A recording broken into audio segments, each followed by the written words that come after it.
हर रोज एक नई कहानी देखने के लिए चैनल को सब्सक्राइब करें और बेल आइकन दबाना ना भूलें। आलिया पार्लर से अपॉइंटमेंट लेकर अपनी फ्रेंड भावना के साथ ब्यूटी पार्लर जाती है।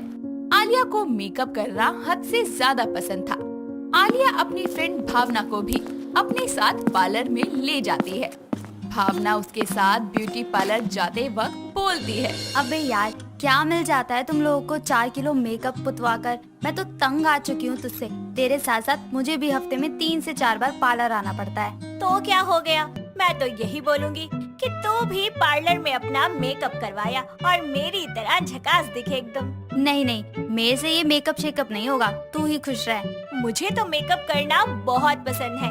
अरे इतना पसंद है ना कि कोई मुझे कहे ना कि सारा दिन शीशे के आगे बैठकर मेकअप कर, तो भी कर लूंगी। अरे मैं तो मेकअप में ही अपना करियर बनाना चाहती हूँ। हाँ, ये बात कुछ काम की बोली तूने, क्योंकि आजकल सबको मेकअप और फैशन का पैशन है।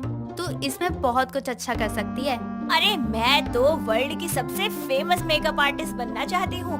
और वैसे भी आज मैं अपने मैनिक्योर, पेडिक्योर और फेशियल के बाद ना उस पार्लर वाली से मेकअप आर्टिस्ट के कोर्स की बात करने वाली हूँ। हाँ, बहुत सही है। चल, पार्लर भी आ गया। बातें करते हुए पता भी नहीं चला। इतना बोलकर भावना और आलिया दोनों ही पार्लर में जाती है। मेकअप आर्टिस्ट पहले से ही 3 लोगों को वेटिंग में बिठाकर काम कर रही थी। उसके साथ उसने 3 लड़कियों को अपने पार्लर में सीखने के लिए भी रखा हुआ था। वो सभी किसी का नेल एक्सटेंशन कर रही थी तो किसी के हेयर कट कर रही थी। आलिया उन लोगों को देखकर बोलती है, देख भावना, यहाँ इन सारी लड़कियों को मेकअप आर्टिस्ट प्रीति सिखा रही है। वो ट्रेन कर रही है इन सबको। अरे यार, यहीं से सीख सीख कर आज वो यहाँ जॉब कर रही है। मैं भी इन्हीं की तरह सीखना चाहती हूँ। अब तो मुझे भी लग रहा है कि मजा आता होगा ये सब करने में। चल, तू पहले अपना नंबर लगा, नहीं तो पीछे से कोई हमारे आगे निकल जाएगा। ऐसे ही वो दोनों इंतजार कर रहे थे। तभी आलिया के बॉयफ्रेंड लकी का कॉल आता है। वो उसे तुरंत मिलने के लिए बुलाता है, लेकिन आलिया उसे साफ मना कर देती है और फोन को कट कर देती है। लेकिन जैसे आलिया की फ्रेंड भावना थी, सेम वैसे ही लकी का फ्रेंड विकी भावना का बॉयफ्रेंड था। जब आलिया कॉल को कट करती है तो उसके बाद लकी विकी को भावना को कॉल करने के लिए बोलता है। विकी भावना को कॉल करता है और भावना विकी का कॉल रिसीव करके बोलती है, हेलो। हेलो भावना, आलिया तुम्हारे साथ है क्या? हाँ, मेरे साथ ही है। क्यों, क्या हुआ? अरे उसे लेकर तुम मेन रोड के पास वाले मॉल में आ जाओ ना। लकी को आलिया से मिलना है और मुझे भी तुमसे। अरे यार, हम किसी काम की वजह से बाहर हैं। वो काम खत्म होने में बहुत टाइम लगेगा, इसलिए तुम दोनों वहाँ से चले जाओ। यार, हम दोनों यहाँ इंतजार कर रहे हैं और तुम्हारे बहाने ही खत्म नहीं हो रहे। ओ हेलो, मैं कोई बहाना नहीं कर रही। वो आलिया ने पार्लर में अपॉइंटमेंट लिया है और हम वहीं हैं। आलिया भावना की बातें सुनकर उसके हाथों से फोन ले लेती है और विकी कॉल पर बोलता है, तो तुम्हें अपने बॉयफ्रेंड से ज्यादा मेकअप की पड़ी है। ओ मिस्टर, जरा जुबान संभाल कर बात करो। लड़कियाँ मेकअप और बॉयफ्रेंड दोनों को अपनी जगह रखती हैं और दोनों में बैलेंस बनाकर चलती हैं। और इस चीज को लेकर एक टाइम पर भावना तो कॉम्प्रोमाइज कर लेगी, लेकिन मैं नहीं। तो अपने दोस्त लकी से बोल देना कि आलिया उससे ज्यादा मेकअप से प्यार करती है। आलिया इतना बोलकर कॉल को कट कर देती है। तभी भावना बोलती है, तूने उससे कुछ ज्यादा ही सुना दिया पागल। अब वो दोनों लंगूर नाराज होकर बैठ जाएंगे। उसने बोला कैसे कि बॉयफ्रेंड से ज्यादा मेकअप पसंद है? मैंने तो सच ही कहा था, मेकअप पसंद है मुझे। जैसे वो दोनों बेवड़े, वैसे ही तू भी है। उन दोनों के पिनकाने पर पिनक जाती है। मैं मेकअप के खिलाफ एक शब्द नहीं सुन सकती। अगर आज मुझे सिर्फ मेकअप के लिए आना होता तो एक बार को मैं मेकअप स्किप करने के बारे में सोच सकती हूँ, लेकिन मैं तो यहाँ अपने कोर्स के बारे में बात करने आई हूँ, तो बात बहुत जरूरी है। अब उन दोनों को कौन समझाए? जरूरत ही नहीं है समझाने की, समझ जाएंगे अपने आप। इतना कहकर आलिया अपना मैनिक्योर, पेडिक्योर, फेशियल सब करवाती है। उसके बाद मेकअप आर्टिस्ट प्रीति से कोर्स के बारे में बात करते हुए बोलती है, मैडम, मैं भी ये कोर्स सीखना चाहती हूँ। आप मुझे कोर्स का ड्यूरेशन और फीस बता दीजिए। अगर सीखना चाहती हो तो तुम्हारी ट्रेनिंग एंड कोर्स दोनों साथ में होगा। तुम्हें पूरा दिन यहाँ सीखना पड़ेगा। इसके लिए मैं तुमसे कोई चार्ज नहीं लूंगी, बस 6 महीने ट्रेनिंग और उसके बाद फिर मैं तुम्हें अपने ही पार्लर में जॉब पर रख लूंगी। बोलो मंजूर है? वाओ, ये तो बहुत बढ़िया ऑप्शन है मेरे लिए। मैं जरूर ज्वाइन करना चाहूंगी। ठीक है, आप कल से ही शुरू कर दो। Thanks madam. इतना बोलकर आलिया और भावना खुशी खुशी घर आते हैं। आलिया अगले ही दिन से कोर्स सीखना शुरू करती है, लेकिन वो इन सब के बीच अपने बॉयफ्रेंड लकी को पूरी तरह अवॉइड करती है। उसका कॉल नहीं उठाती और ना ही उसके मैसेजेस का रिप्लाई देती। काफी दिनों तक ऐसे ही चलता है और लकी उससे बहुत परेशान हो जाता है। लकी भावना को कॉल करके आलिया से बात करवाने की कहता है। शाम को जब आलिया घर आती है, भावना उसका पहले से ही वहाँ इंतजार कर रही होती है। भावना उसे देखते ही उसके साथ कमरे में जाकर उसे सारी बात बताती है।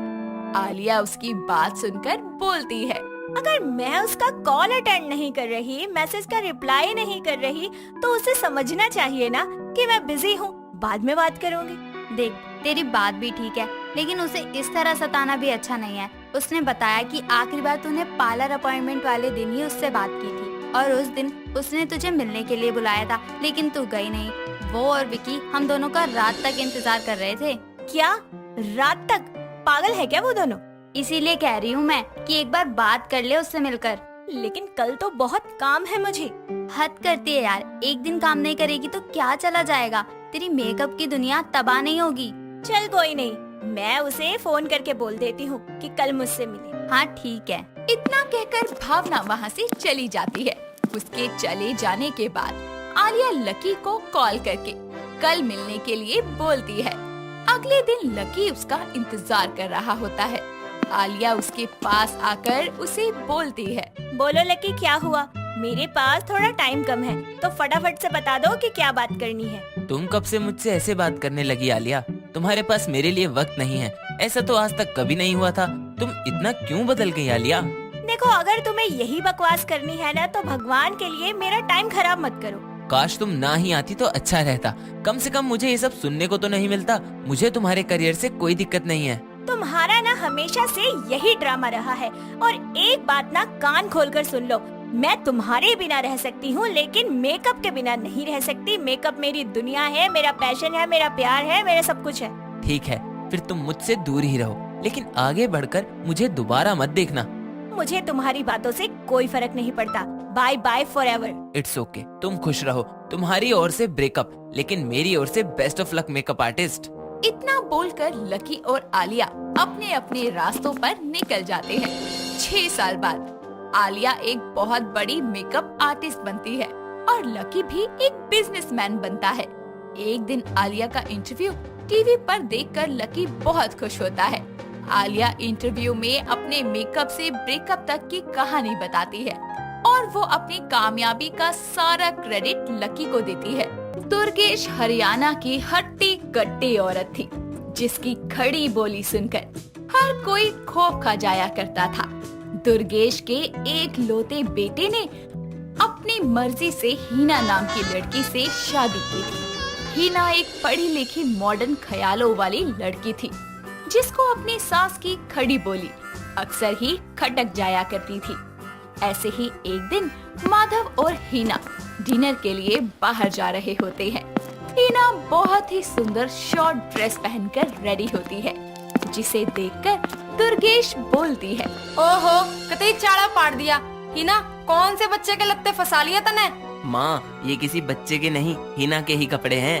तू क्या ज्यादा जबान चला रहा से? जब मैं बहू से बुझन लाग रही, फिर तू क्यों जवाब देवे है? माँ जी, ये शॉर्ट ड्रेस है, आजकल सभी यही पहनते हैं। अच्छा देख बहू, मने को नहीं बेरा कौन पहने हैं और कौन नहीं। मने इतना बेरा है, तू या नहीं पहनेगी।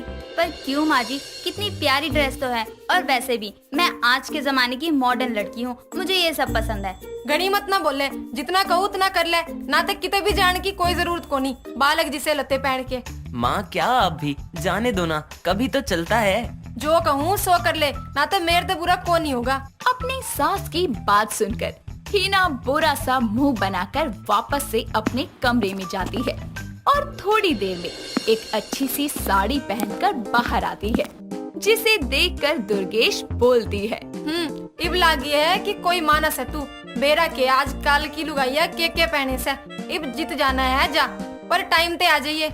माधव और हिना घर से डिनर के लिए निकल जाते हैं और कुछ घंटों बाद डिनर करके घर वापस आते हैं। ऐसे ही वक्त बीतता जाता है और दुर्गेश हिना की किसी न किसी बात को लेकर बहस होती रहती थी। एक दिन हिना फेस पैक लगाकर आंखों पर खीरे रखकर आराम से अपने कमरे में बैठी होती है। तभी वहाँ पर दुर्गेश आती है और हिना की आंख से एक खीरा उठाकर खाकर बोलती है, आए बहू क्या कर रही है और यो के गोबर जैसा लगा के बैठी है। माँ जी, ये गोबर नहीं है, नीम का फेस पैक है। इससे स्किन क्लीन और ग्लोइंग हो जाती है। यो के सौदा है, ऐसा भी होया करे। या जो खीरे तू अपने दिद्या पे रखी है इन्हें खा ले, माड़ा शरीर मोटा हो जाएगा। माँ जी, आपको दिख नहीं रहा क्या? मैंने फेस पैक लगा रखा है, फिर भी आप मुझसे क्यों बुलवा रही हो? मेरे चेहरे पर रिंकल्स आ जाएंगे। ओ मेरी बेटी, फिर तू अपना मुंह बंद कर ले। मैं कौन सा कहूँ सू, तू मेरे गिल्ला बात कर। मैं इतना कहना आई हूँ या अपने चेहरे का गोबर धो के मेरे खातिर चाय बना दे और मीठा तेज गालिए। मेरे ताई पी न जा थारी शुगर फ्री चाय। माँ जी, एक तो आपकी ये बोली वैसे ही इतनी खतरनाक है, ऐसा लगता है बात कम कर रही हो, बम ज्यादा मार रही हो। आप थोड़ा आराम से बात नहीं कर सकती? देख छोरी, घना बोलने की कोई जरूरत को नहीं। मैं सू हरियाणा की, मारी तो बोली ऐसी है तो मैं तो नू ही बोलूंगी। अब तू मेरे ताई चाय लेकर आ। हिना फेस पैक सुखाकर अपना चेहरा वॉश करती है और फिर दुर्गेश के लिए चाय बनाकर लेकर आती है। वो घर के बाकी कामों में लग जाती है। दिन गुजरते जाते हैं। अब हिना को अपनी सास की बात बात पर रोक टोक करने की आदत और उसकी खड़ी बोली बहुत खटकने लगती है, जिसके चलते दोनों की तू तू मैं अब और ज्यादा बढ़ने लगती है। कुछ वक्त बाद हिना को पता चलता है कि वो माँ बनने वाली है। जैसे ही हिना ये बात घर वालों को बताती है, सभी लोग खुशी से झूम उठते हैं और दुर्गेश हिना से बोलती है, बहू मेरी बात ध्यान से सुन ले। अब अपने खान पान का अच्छे से ध्यान रखिए। या जो तू खावे है ना, बर्गर पिज्जा मोमो टोमो, अब कती ना खाने। मेरे होने वाले पोता पोती जी भी होंगे ना, एकदम मोटे ताजे होने चाहिए। माँ जी, अगर बेबी मोटा पैदा नहीं हुआ तो आप साइकिल के पंप से उसमें हवा भर देना। वाह बेटे, मौज कर दी। बहू तू भी मजाक करया करे है, जिसा कहूँ उसा कर ले। बालक पैदा करना कि मैं कोई मजाक कोनी। देसी घी का दबा के और हरी सब्जियाँ, तू चिंता मत कर, मैं आप दूंगी तने बढ़िया बढ़िया चीजें बना के। माँ जी, आजकल protein shake, iron, vitamin, calcium सबकी दवाइयाँ मिलती हैं। मुझे ये घी नहीं खाना और बेबी को जन्म देना है, मुझे भैंस नहीं बनना। जिब करन पे आगी ना फिर बेरा पाट जाएगा। इबे तू जा आराम कर ले, बाकी मैं देख लूंगी। तेरे ताई के अच्छा है के बुरा, मैंने सब बेरा है मेरी कटरीना। माँ जी, वो कैटरीना है, कटरीना नहीं। हाँ हाँ वाय होया करे, जा तू आराम कर। दुर्गेश की बात सुनकर हिना कमरे में चली जाती है और आराम करने लगती है। दिन गुजरते जाते हैं। दुर्गेश हिना का और उसके पेट में पल रहे बच्चे का खूब ख्याल रखती है। उसे सब्जी रोटी में घी डाल डाल कर देती है।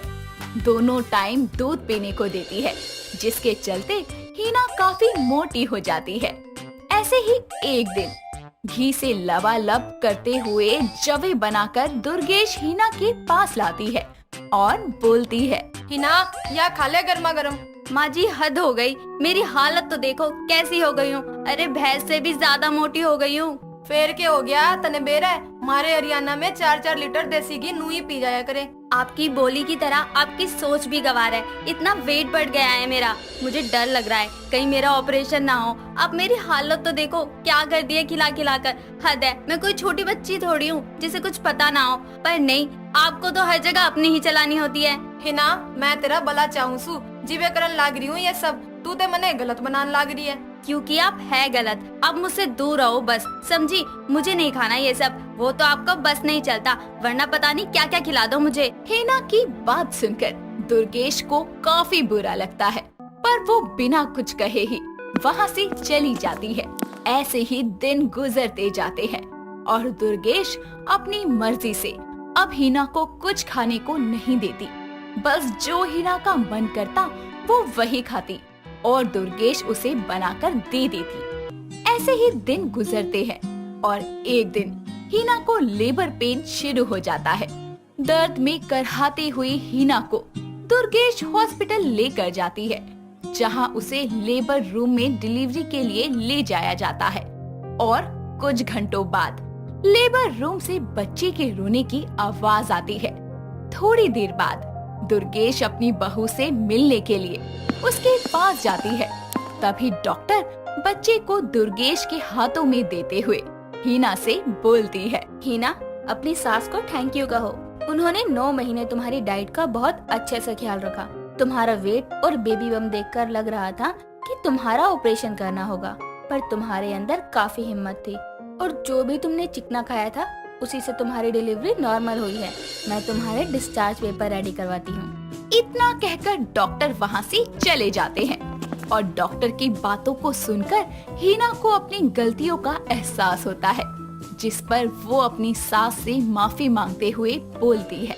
माँ जी, मुझे माफ कर दो। मैंने हमेशा आपको गलत समझा और आपकी बोली, आपकी केयर को गवारपन का नाम दिया, बल्कि आपने हमेशा मेरा भला चाहा। आपकी वजह से आज मैं और मेरा बच्चा एकदम स्वस्थ और मस्त है। माफ कर दो मुझे माँ जी। ना बेटा, रोते को नहीं, या ते खुशी का मौका है, खुश हो जा। मेरी बात याद रखिए, बड़े बूढ़े जो किया करे हैं वो सोच समझ के ही किया करे हैं। और रही बात हमारी बोली की, तो मैं हरियाणवी हूँ, मेरे प्यार में भी खड़ापन होवे है। कदे भी किसी इंसान की बोली ते उसके दिल का अंदाजा को नहीं लगाना चाहिए। अपनी सास की बात सुनकर हीना की आंखें नम हो जाती है। कुछ देर बाद दोनों सास बहू घर आते हैं और अब मॉडर्न बहू और हरियाणवी सास मिलकर नन्हे मेहमान को खूब प्यार करते हैं। कुछ लोग सुंदर होते हैं और कुछ लोग ठीक ठाक दिखते हैं, लेकिन मैं तो कतई जहर हूँ, जहर। लोग देखते ही मर जाते हैं। इतना कहकर खुशी जल्दी से अपनी रिकॉर्ड की हुई रील को देखती है और खुद से बोलती है, वाह क्या कमाल की रील बनी है, एक बार में ही। जल्दी से अपलोड कर देती हूँ इंस्टाग्राम पे। अरे वाह, अपलोड करते ही लाइक और कमेंट आने लगे। ओए होए, मैं तो फेमस हो गई। खुशी एक सोशल मीडिया का कीड़ा थी, जिसे रील्स बनाना, एक्ट करना और फिर उनको सोशल नेटवर्किंग साइट्स पर अपलोड करके वह वाई लूटने में बड़ा मजा आता था। उसे जब जैसे जहाँ मौका मिलता वो रील्स बनाना शुरू कर देती। ऐसे ही एक दिन वो अपनी कमरे में बैठी हुई रील बना रही होती है और बोलती है, मैं तेनू फेर मिलांगी। आए हाय, तेरे मत्थे दी लकीर बन के तेनू तकदी रवांगी, पर मैं तेनू फेर मिलांगी। खुशी इतना बोल ही रही होती है कि तभी वहाँ उसकी माँ नीमा हाथों में बेलन लिए उसके पास आती है और उसे मारते हुए बोलती है, बेशरम सी, सारा दिन इस फोन में उंगलीबाजी करती रहती है। टेढ़े मेढ़े मुंह बनाकर सारा दिन पता नहीं क्या क्या बोलती रहती है। इतना दिमाग घर के कामों में लगा ले, कहीं अच्छे घर में तेरा रिश्ता हो जाएगा। आज के बाद मैंने तुझे ये रील बनाते हुए देख लिया ना, तो मैं तेरी फिल्म बना दूंगी।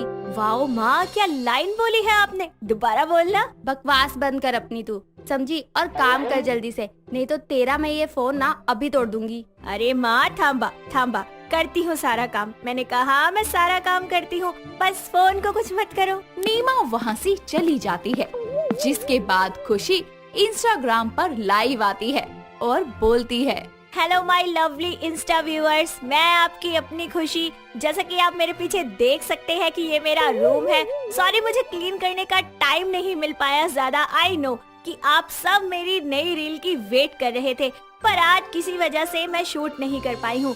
आज के लिए सॉरी गाइस। बस अपनी खुशी को याद करते रहिए और मेरे नेक्स्ट रील का वेट करते रहिए। इतना बोलकर खुशी जल्दी से फोन साइड में रखकर बाहर जाती है और अपनी माँ के साथ कामों में हाथ बटाने लगती है। ऐसे ही वक्त बीतता जाता है और एक दिन खुशी के लिए अक्षय नाम के पढ़े लिखे लड़के का रिश्ता आता है।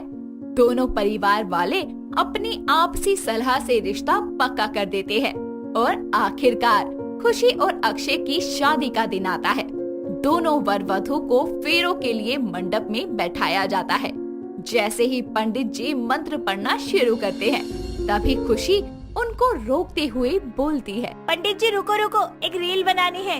इतना कहकर खुशी जल्दी से अपने लहंगे के साथ लटके हुए पाउच में से अपना फोन निकालती है और रील्स बनाते हुए बोलती है। कि मैं हूँ, ये मेरा दूल्हा है और हमारी शादी हो रही है। जिसके बाद शादी की बाकी रस्मों को पूरा करके शादी संपन्न होती है। शादी के बाद खुशी अच्छी बहू की तरह घर का सारा काम किया करती थी, पर उसका रील बनाने का शौक अभी भी जारी रहता है।